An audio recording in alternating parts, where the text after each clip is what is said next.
ঢাকায় পাইকারি বাজার থেকে 10 কদম দূরত্বের খুচরা বাজারে প্রতি কেজি সবজিতে দাম বাড়ছে 233%। আর 5 কিলোমিটার যেতেই 15 থেকে 20 টাকা কেজির শসা ও শিম হয়ে যাচ্ছে 70 টাকা। এক্ষেত্রে রাজধানীর নামি দামি সুপার শপকেও ছাড়িয়ে যাচ্ছে ফুটপাতের খুচরা বাজার। শনিবার বেলা 10টা ঢাকার কারণ বাজারের পাইকারি ব্যবসায়ী রফিকুল ইসলাম তার অবিকৃত শসা নিয়ে বিপাকে।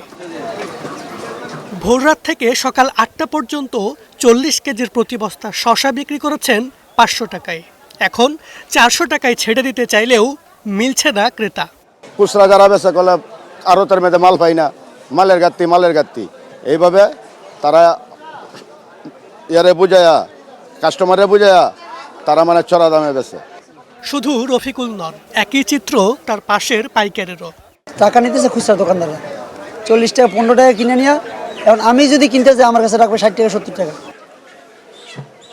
এখন বেলা 12টা, এই সময়ে পাইকারি বাজারে প্রতি কেজি শসা বিক্রি হচ্ছে 12 টাকা, যেটি সকাল 8টায় ছিল 15 টাকা কেজি। 12 এবং 15 টাকা কেজির এই শসা খুচরা পর্যায়ে কত টাকায় বিক্রি হচ্ছে? কারণ বাজারের সবজির আড়ত থেকে মাত্র কয়েক কদম দূরে বসা খুচরা বাজারে প্রতি কেজি শসা ও সিম বিক্রি হচ্ছে 50 থেকে 60 টাকায়। অথচ যা পাইকারি বাজারে রাতভর 15 টাকা কেজি দরে বেচা কেনা হয়। একই অবস্থা লাউয়েরও। 20 টাকার লাউয়ের প্রতি পিস খুচরায় এসে বিক্রি হচ্ছে 50 থেকে 60 টাকায়। অর্থাৎ পাইকারি বাজার থেকে পাশের খুচরা বাজারে গিয়ে দাম বাড়লো 233% পর্যন্ত। যে কোনো দোকানদারে 10 টাকা থেকে 15 টাকা লাভ করে কাঁচামাল, এর বেশি লাভ করে না। প্রথমে একটু বেশি হয়, আবার কমে বেশি, তো এভারেজ আর ওই টাকাটাই কি আর।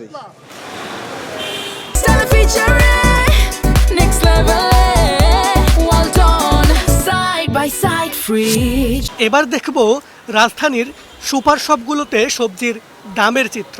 পাইকারি বাজারে সবজির দাম যখন এতটাই কম, তখন সুপার শপগুলোতেও দাম বাড়তে।